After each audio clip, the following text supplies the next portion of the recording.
الذي ليس لصفته حد معدود ولا نعت موجود ولا أجل ممدود الذي فطر الخلائق بقدرته ونشر الرياح برحمته ثم الصلاة والسلام على أشرف الأنبياء والمرسلين أبو القاسم مصطفى اللهم صل على محمد وآل محمد على عطرته طيبين الطاهرين المعصومين المظلومين ولعنة الدائم على أعدائهم أجمعين من الآن إلى لقاء يوم الدين.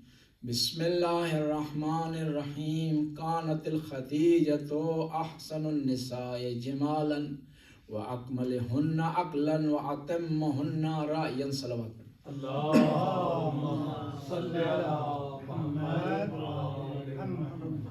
تمام جو احادیث ہیں ان کو بی بی خدیجہ سے متعلق جب اکٹھا کیا جائے تو ابن جوزی نے ایک جملہ لکھا ہے، وہ تمام حدیثوں کا مجموعہ ہے. سبحان اللہ. ایک کتاب ہے ابن جوزی کی تذکرۃ الخواص، اس میں وہ لکھتا ہے کانت الخدیجۃ احسن النساء جمالا. خدیجہ خواتین کے درمیان، اپنے زمانے کی خواتین میں درمیان سب سے زیادہ خوبصورت تھی. وہ اکملہن عقلا، اور عقل کے لحاظ سے اپنے زمانے کی خواتین میں سب سے زیادہ کمال پر. سبحان اللہ. وہ اتمہن رائین، اور رائی اظہار رائی مشورہ دینے میں اس سے بڑھ کر کوئی بھی نہیں تھا. بے شک. سبحان اللہ. بی بی سلام اللہ علیہ کی جو خصوصیات ہیں، فضائل ہیں، ان کو چار حصوں میں ہم تقسیم کر سکتے ہیں. کلن آئمہ کے جو فضائل ہیں، اہل بیت کے جو فضائل ہیں، وہ دو طرح کے. بسم اللہ. کچھ فضائل خدا دادی ہیں، ان میں ہمارا کوئی لین دین دخل تصرف نہیں. لیکن کچھ فضائل اہل بیت کے خدا دادی نہیں، اکتسابی ہیں، انہوں نے حاصل کیے ہیں. من بہترین اخلاق، یہ ایسی فضیلت ہے جو آئمہ نے حاصل کی اور ہمارے لیے سیرت ہے. بہادری حاصل کی ہے، ایثار حاصل کیا ہوں. لیکن اس کے مقابلے میں کچھ خصوصیات ایسی ہیں کہ جو حاصل نہیں کی، خدا نے ہوتا عطا کی انہیں. یعنی خدا نے چار خواتین کو چنا اور ان چار خواتین میں سے ایک خدیجہ ہے. یہ جو خدائی انتخاب ہے، اکتسابی نہیں ہے، یہ خدا کا دی ہوا ہے، کوئی اور اس کو حاصل نہیں کر سکتا. تو بیوی کی جو امتیاز ہیں، فضائل ہیں، ان میں سے پہلا عقل مند ہونا. کس طرح؟ بیوی 4 ملکوں میں تجارت کرتی تھی بیوی خدیجہ، شام، یمن، مصر، حبشہ، اور 400 آدمی ان کے ملازم تھے. یہ آج کی بات نہیں کر رہا، اس زمانے میں کہ جب پورے مکہ کی آبادی مختصر ہوتی تھی، چند ہزار افراد پر ہوتی تھی. اس زمانے کی بات کرتا ہوں کہ مکہ کے سارے مرد گئے احد میں تو 3000 بنے تھے. اس زمانے میں 400 افراد کام کرتے تھے اور 80,000 اونٹ آپ کا سامان اٹھا کر لے جاتے تھے تجارت کے لیے. کس وقت تجارت کر رہی تھی؟ پاک منزہ ایمانداری کی بنیاد پر. جب تجارت کی ہوتی تھی سود کی بنیاد پر، عام لوگ سود کی بنیاد پر کرتے تھے، فراڈ کی بنیاد پر کرتے تھے، دھوکہ دہی کی بنیاد پر کرتے تھے، موقع پرستی کی بنیاد پر کرتے تھے، ذخیرہ اندوزی کی بنیاد پر تجارت ہوتی تھی اس زمانے میں. لیکن اسی زمانے میں بیوی کیا کر رہی ہے؟ پاک اور صاف تجارت کر رہی ہے. اگر پاک اور صاف نہ کرتی تو محمد جیسے نمائندے کو نہ ڈھونڈتی، پھر ابو سفیان کو بیچتی، ابو جہل کو بیچتی، ابو لہب کو بیچتی. محمد کا انتخاب اس لیے کیا ہے کیونکہ خود بھی پاک تھی، پاک آدمی کی تلاش تھی. خود ایماندار تھی، ایماندار آدمی کی تلاش تھی. سبحان اللہ. اور یہ عقل بڑی کمال کی چیز ہے، جس کے پاس ہے نا وہ کمال پر پہنچ گیا. اور جو آئے، جو اللہ کی بھیجی ہوئی شخصیات ہے نا، وہ عقل کی انتہا پر. امام موسیٰ کاظم علیہ السلام فرماتے ہیں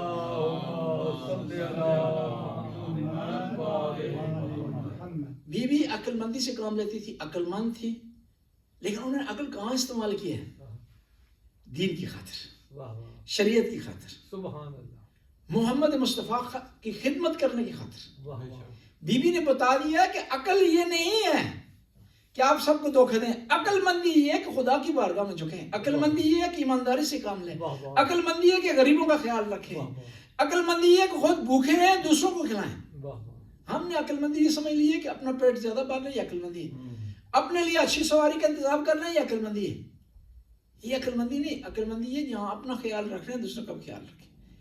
امام موسیٰ کاظم ارشاد فرماتے ہیں عقل مند میں 3 خصوصیات ہیں، العاقل ان یکون فیہ ثلاثۃ خصائل، 3 خصوصیات عقل مند میں۔ بسم اللہ یجیب اذا سئل، جب اس سے پوچھا جاتا ہے تو جواب دیتا ہے۔ 10 آدمی بیٹھے ہوں، آپ سے کوئی نہیں پوچھا، آپ کو کیا ضرورت ہے جواب دینے کی؟ آپ کی باری آئی، آپ سے پوچھے گا، اور اس آدمی نے آپ کو اگر قابل سمجھا ہے تو آپ سے پوچھے گا، ورنہ کسی اور سے پوچھتا تو آپ کو جواب نہیں دینا چاہیے۔ کسی کی دوسری کو گفتگو میں آپ کو انٹرفیئر نہیں کرنا چاہیے، اور جتنا پوچھا جا رہا ہے اتنے ہی جواب دیں، اس سے ایکسٹرا جواب نہ دیں۔ مولا امیر المومنین ارشاد فرماتے ہیں کہ اذا کثر الکلام اقل العقل، کہ جب باتیں زیادہ انسان کرنے لگتا ہے اس کا عقل کم ہو جاتا ہے۔ جتنا آپ کو عقل کمانڈ دے رہا ہے اتنی باتیں کریں، اس سے زیادہ کریں گے تو عقل مندی سے خارج ہو جائیں گے۔ وَيَنْتِقُ إِذَا عَجَزَ الْقَوْمُ، عقل وہ ہے کہ جب سارے بولنے سے عاجز ہو جائے نا تو وہ بولتا ہے۔ مثال کے ذریعے کروں گا، عبداللہ بن عفیف ہیں، پیغمبر کے صحابی ہیں، نابینا ہیں۔ نابینا ہیں تو ابن زیاد کا دربار لگا ہوا ہے، تو بی بی زینب نے خطبہ دیا ہے، تو اس نے کہا کہ علی آ گئے خطبے یہاں کوفے میں۔ کسی نے کہا علی نہیں آئے ہوئے، علی کی بیٹی زینب بول رہی۔ یہ اپنی جگہ سے کھڑا ہوا، تو کہا خاموش ہو جا یبن مرجانا۔ یبن مرجانا یہ سخت الفاظ تھے، کس کے لیے؟ عبید اللہ بن زیاد کے لیے۔ کہا ابن یا کذاب ابن کذاب، اے جھوٹے کے بیٹے جھوٹے، خاموش ہو جا، خدا کی لعنت تو تجھ پر اور تیرے ماننے والوں پر کہ تو نے اس دربار میں پاک ہستیوں کو تو لایا۔ حالانکہ دربار کس کا ہے جی؟ ابن زیاد کا۔ واقعہ کربلا کے بعد سارے لوگ ڈرے ہوئے ہیں، لیکن یہ مرد مجاہد بولا ہے، پتہ چلتا ہے کہ یہ عقل رکھتا تھا۔ جب سارے خاموش ہو گئے نا، سارے ڈر کی وجہ سے یہ بول رہا ہے۔ بس عقل مند آدمی وہ ہے کہ جب کوئی نہ بول سکتا ہو تو وہ بولتا ہے۔ یشیر بالرأی الذی یکون فی صلاح الامہ، اور پھر تیسری خصوصیت یہ عقل مند میں ہے کہ وہ اپنی رائے کے ذریعے، اپنے نظریے کے ذریعے دوسروں کو اچھا مشورہ دیتا ہے۔ دوسری خصوصیت بی بی پاک میں یہ تھی، وہ کیا تھی؟ دین ابراہیم پر تھی، اور دین ابراہیم پر تھی کیوں کہ ہمارا عقیدہ ہے کہ یہ والدہ ہیں بی فاطمہ الزہرا کی، اور یہ ہو نہیں سکتا کہ یہ دین ابراہیمی سے ہٹ کر کسی اور دین پر، سبحان اللہ، کیونکہ حدیث پاک ہے جس کے مطابق ہم زیارت نامے پڑھتے ہیں، اشہد انک کنت فی نور الاسلاب فی نور الشامخ و اسلاب المطہرہ، کہ ہم گواہی دیتے ہیں کہ آپ یعنی فاطمہ الزہرا سلام اللہ علیہ ایک پاک اور مطہر صلب اور رحم کے ذریعے اس دنیا میں تشریف لائی۔ اور تیسری خصوصیت جو بی بی خدیجہ کبریٰ میں تھی وہ امامت اور ولایت کا اقرار۔ آپ کہہ سکتے ہیں امامت تو اس وقت آئی نہیں تھی، امامت تو بعد میں آئی، وہاں تو صرف رسالت کا اقرار نہیں، نبوت کے ساتھ ساتھ امامت کا اعلان ہوا ہے۔ بے شک بے شک، ایسے پہلا اعلان کب ہوا نبوت کا جی؟ دعوت ذی السیرہ میں ہوا نا۔ بے شک، دعوت ذی السیرہ میں پیغمبر نے ارشاد فرمایا کون ہے جو میری مدد کرے گا ان کاموں میں؟ 3 دفعہ کون کھڑا ہوا؟ مولا علیہ السلام 3 دفعہ کھڑے ہوئے، اور پھر پیغمبر نے ارشاد فرمایا یا علی انت خلیفتی و وصی، تو میرے بعد میرا خلیفہ ہے اور میرا وصی ہے،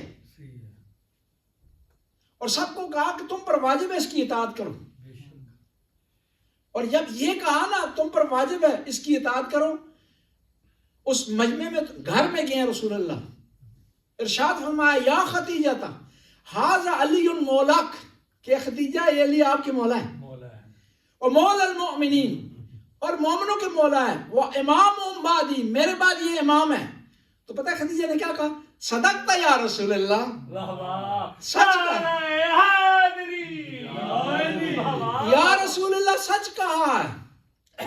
قد بایعتہ، کہ میں بیعت کرتی ہوں علی کے ہاتھ پر، وقلت اشہد اللہ اشہدک وکفی باللہ شہیدا، میں گواہی دیتی ہوں اللہ کی وحدانیت کی اور آپ کی اور امیر المومنین کی امامت کی۔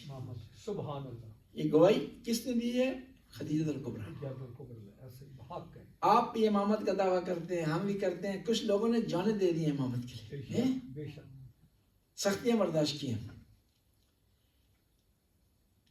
اور یہ ولایت پذیری جو ہے نا امامت، اس کے لیے خواتین نے بڑی قربانیاں دی۔ بسم اللہ بسم اللہ ایک خاتون ہے، ان کا نام ہے ام الخیر، بسم اللہ، امیر المومنین کے ساتھ رہی ہیں جنگ صفین میں۔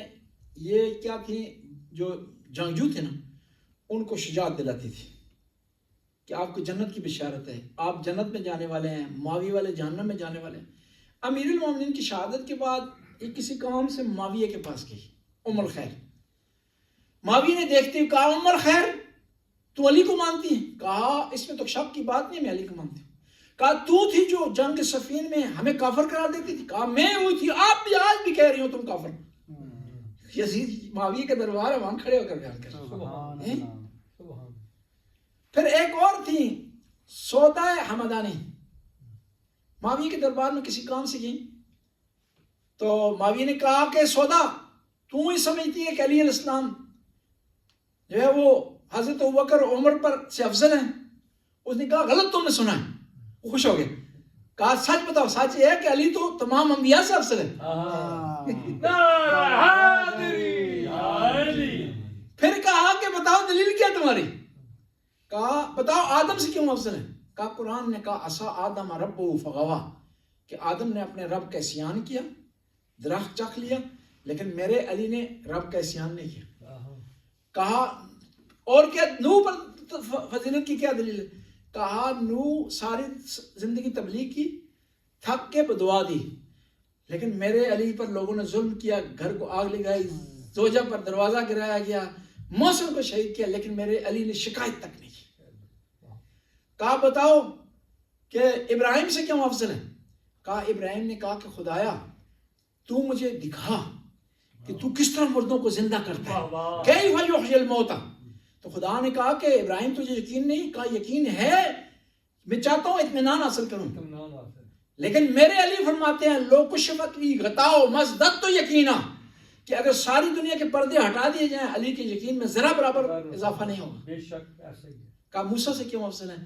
کہا موسیٰ کو جب خدا نے کہا جاؤ فرعون کی طرف، فرعونیوں کی طرف جاؤ اور ان سے تبلیغ کرو، تو موسیٰ علیہ السلام گھبرا گئے، اخاف ان یقتلونی، کہا مجھے ڈر لگتا ہے کہیں مجھے قتل نہ کریں، لہو علی ذنب، کہ مجھے ان پر انہوں نے الزام لگایا کہ میں نے ان کے ایک آدمی کو قتل کیا، میں ڈرتا ہوں کہ مجھے قتل نہ کر دیں۔ کہا میرے علی جب گئے ہیں سورہ برات کا اعلان کرنے کے لیے مکے، تو پورے مکے میں درمیان میں کھڑے ہو کر، حالانکہ مکے کا کوئی گھر نہیں تھا جہاں علی نے جنازہ نہ بھیجا ہو، کہا میرے علی نے مکے کے درمیان کھڑے ہو کر سورہ برات کی تلاوت کی، اپنے نبی مولا اور آقا کا پیغام پہنچایا۔ مکے والوں کو جرت نہیں ہوئی کہ ٹیڑھی آنکھ سے علی کی طرف دیکھ سکے۔ بس میرے کیا ہے، علی تمام انبیاء سے، تم بات کرتے ہو ابوبکر عمر کی، اور میدان کربلا میں بھی 3 بڑے کردار ہیں خواتین کے، 3 بڑے کردار۔ ایک ہے وہاب کی والدہ قمر، ٹھیک ہے، نیا مسلمان ہوا ہے، والدہ بھیج رہی ہیں سے میدان کی طرف، اور جو ہے وہ ان کی زوجہ تھی ہانیہ، انہوں نے کہا کہ میں اجازت نہیں دیتی ہوں تمہیں میدان کی طرف جانے کے لیے۔ تو انہوں نے کہا کیا وجہ، کیوں نہیں دیتی؟ کہا چلتے ہیں مولا فیصلہ کریں گے امام حسین. امام حسین کی بارگاہ میں گئے تو آپ نے کہا کہ زوجہ میری اجازت نہیں دے رہی, مجھے اجازت نہیں دے رہی کہ میں میدان کی طرف جاؤں. کہا ہانیہ کیوں نہیں اجازت دے رہی؟ کہا اس سے کہیں کہ مجھ سے 2 وعدے کریں تب میں اجازت دوں گی. بسم اللہ. ایک وعدہ کہ جو ہے معاشر کے دن رسول اللہ کے سامنے میری شفاعت کریں. شہدائے کربلا ہے نا, شفاعت کا مقام رکھتے ہیں. نمبر 2 یہ ہے کہ مجھے اجازت ہے کہ تیری شہادت کے بعد میں بیویوں کے ساتھ رہوں. بسم اللہ. جہاں بیویوں کو پتھر لگے مجھے بھی پتھر لگے, جہاں بیویوں پر مصیبت آئے مجھ پر بھی مصیبتیں آئیں. 2 شرطیں وہ آپ نے قبول کی تو میدان کی طرف گیا. تیسری کربلا میں خاتون ہے, کون ہے؟ زہیر کی زوجہ. یہ زہیر کی زوجہ. امام کو علم ہوا کہ زہیر نے خیمہ لگایا ہے امام کے خیمے کے قریب. تو کیا ہوا؟ امام نے پیغام بھیجا, علی اکبر کو بھیجا. دیکھیں کتنا امام اپنے نبی کی امت کی خیر خواہ ہیں جی. علی اکبر جیسے جوان کو بھیجے, شاید پیغمبر کے ہم شکل کو دیکھ کر کوئی شرم کھا جائے. اگر وہ سچا مسلمان ہوگا تو پیغمبر سے یاد آ جائیں گے یہ آیا علی اکبر پیغمبر کا ہم شکل ہے, نواسہ رسول مجھے بلا رہے ہیں. یہ نہیں آیا جی. اب امام خود چل کر گئے, امام خود چل کر گئے. امام نے پھر اسے ساتھ لائے خیمے میں, اس کو بتایا ہے کہ تو آ جا. تو یہ واپس کیا زوجہ کے پاس. تو زوجہ نے پوچھا کیوں بلایا تھا نواسہ رسول نے؟ کہا کہ ان کو مدد کی ضرورت ہے. کہا تجھے شرم نہیں آتی؟ نواسہ رسول بار بار تمہیں بلا رہے تو نہیں جا رہا. اگر تو سمجھ رہا ہے کہ نہیں جانا چاہتا تو اپنی تلوار گھوڑا مجھے دے, میں تلوار اٹھاؤں گی, نواسہ رسول سے دفاع کروں گی. قربان ہو جاؤں ایسی خواتین پر. یعنی یہ لوگ تھے جو آل بیت کی ولایت سے دفاع کرنے والے تھے. ایک اور خصوصیت ہے بی بی خدیجہ الکبریٰ میں, وہ بہادری ہے. مکہ میں 3 آدمی تھے ٹوٹل جی, امیر المومنین, خدیجہ اور پیغمبر پاک. پورا مکہ مخالف ہے. اور اس مخالفت میں جب لوگ پیغمبر کو ستاتے تھے, پتھر مارتے تھے, لو لوان کرتے تھے, پیغمبر گھر نہیں آتے تھے کہ اس کو دیکھ کر خدیجہ گھبرا نہ جائے. بی بی کو پتہ چلتا تھا, وہاں سے نکلتی تھی آواز دیتے ہوئے, من احس لی النبی المصطفیٰ, کسی کو میرے نبی مصطفیٰ کی خبر ہے؟ ومن احس ربی المرتضیٰ, کوئی ہے جو میرے بہار کو میری خبر دے یا مجھے اس کی خبر دے. اور پھر جب پتہ چلتا تھا دیکھتی تھی پیغمبر کون ہے, میں پہاڑ کے قریب بیٹھی ہوں, لو لوہان ہے, منہ دھلاتی تھی, زخم پاک کرتی تھی. اور ہر سال رمضان کے مہینے میں, رجب کے مہینے میں اللہ کے رسول روزانہ جاتے تھے غار حرا, اور بعض کا جاتے تھے 10 دن واپس نہیں آتے تھے. لیکن ایک دن بھی ناغہ نہیں ہوتا کہ کھانا آپ کو نہ پہنچا. سبحان اللہ. کون پہنچاتا تھا جی؟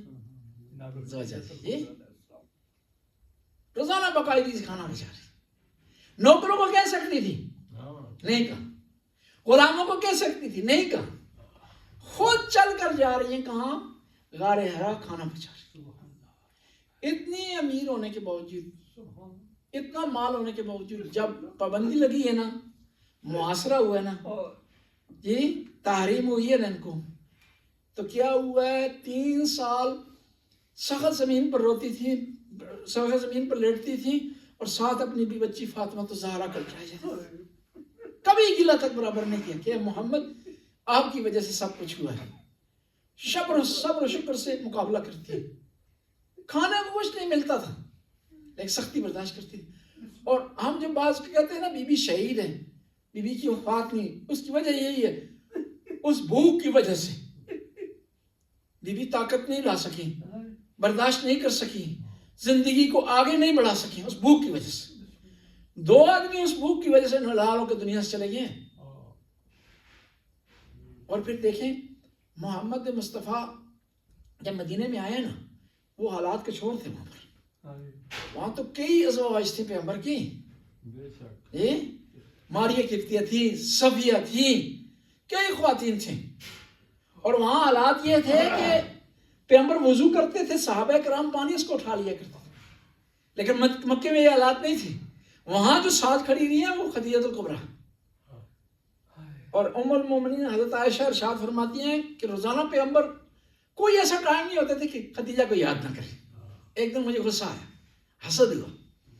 کہا یا رسول اللہ کیا ہے، وہ بوڑھی خاتون تھی، دنیا سے چلی گئی، آپ کو اب جوان خواتین مل گئی ہیں، اس سے بہتر. کہا نہیں عائشہ ایسا نہیں ہے، میرا ساتھ خدیجہ نے اس وقت دیا ہے جب کوئی ساتھ دینے والا نہیں تھا.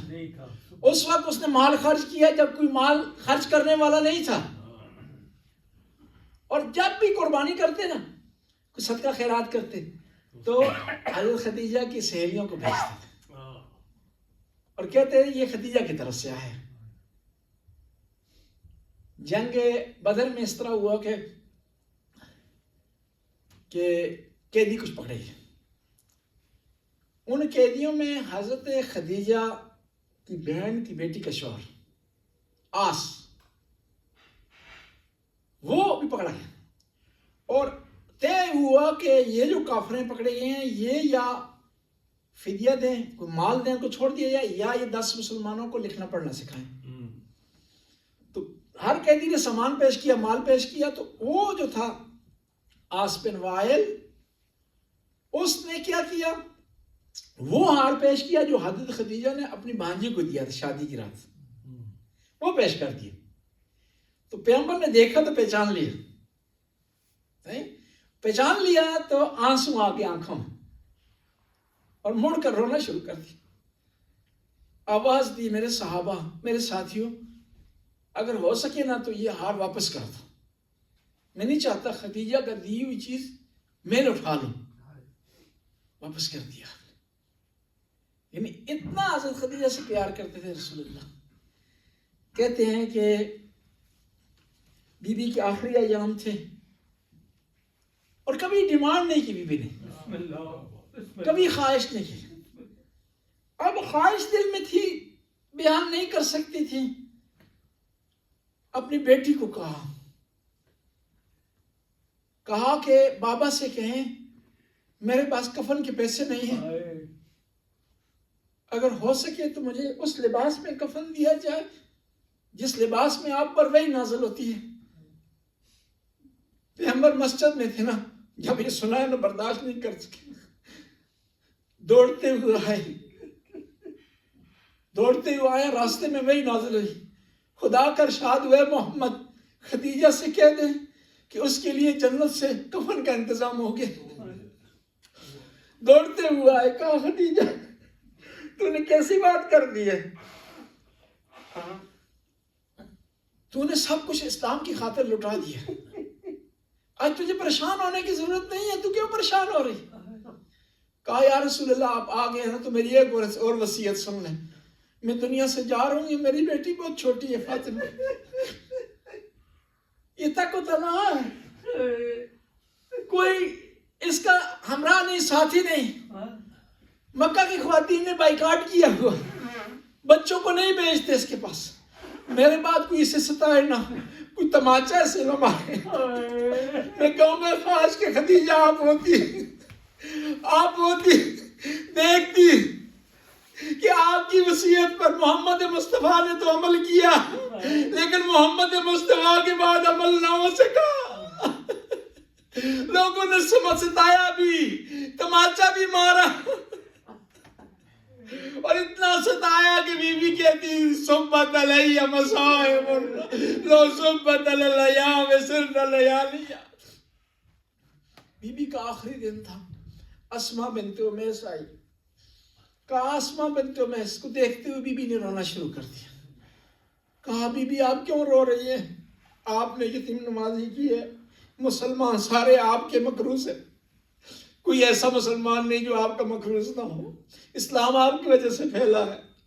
مکہ کی بیوائیں عورتیں آپ کی قرض تلے جو دبی ہوئی ہیں، آپ نے ہر آدمی سے بھلائی کی ہے، پھر کیوں رو رہی؟ کہا میں اپنی اس بیٹی کے لیے رو رہی ہوں. ہر بیٹی کو رخصتی کی رات ماں کی ضرورت ہوتی ہے. کہ اسے اجنبی گھر کی طرف روانہ کرے، اسے نصیحت کرے، اس کا خیال رکھے، اس کو سینے سے لگائے۔ اسما میں جا رہی ہوں، کون ہے جو رخصتی کی رات میری بیٹی کے لیے مادری کرے گا، ماں کا کردار ادا کرے گا؟ اسما نے کہا بی بی میں وعدہ کرتی ہوں میں اگر ہوئی نا تو میں آپ کی بیٹی کو ماں کی کمی محسوس نہیں کرنے دوں گی۔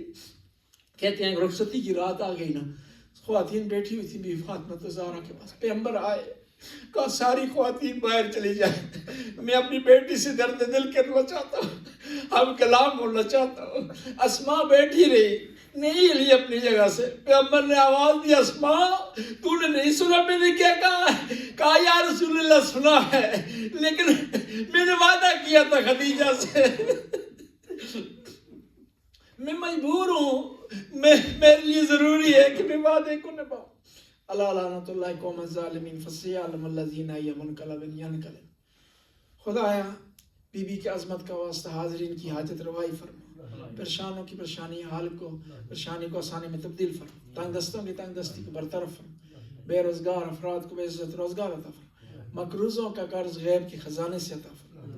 یا اللہ حاضرین کی توفیقات میں اضافہ فرما، رزق میں وسعت عطا فرما، اولاد کو نیک اور صالح بنا، مرحومین کی مغفرت فرما۔